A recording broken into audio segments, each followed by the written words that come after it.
सुबह की हल्की धूप और जंगल की शांति में मैं धीरे धीरे झुककर ताजी कोमल बांस की कोपलें तोड़ने लगता हूँ। उनके मुलायम सिरों को छूते ही मन में एक सुकून सा भर जाता है।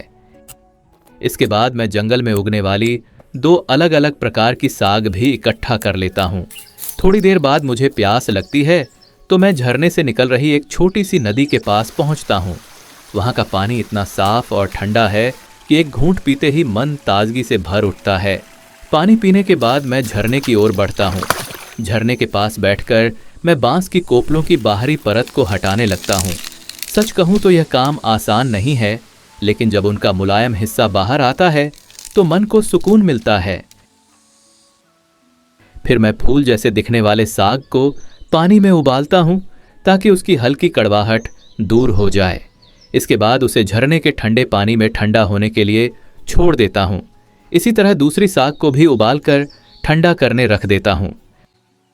जब तक ये सब ठंडे हो रहे हैं मैं मछलियों को साफ करने लगता हूँ। मछलियों को साफ करने के बाद कुछ छोटी मछलियाँ भी मिलाता हूँ जिनसे डिश का स्वाद और भी बढ़ जाएगा।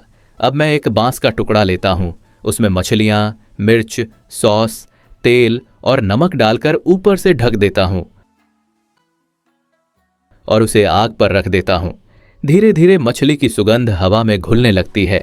इधर मैं बांस की कोपलें और साग को पकाने लगता हूँ। जब वे उबलने लगते हैं तो मैं उनमें नूडल्स डाल देता हूँ। कुछ ही देर में वो भी तैयार हो जाते हैं और हम इसका आनंद लेने लगते हैं। अब बारी है हमारे बांस में पकी मछलियों की।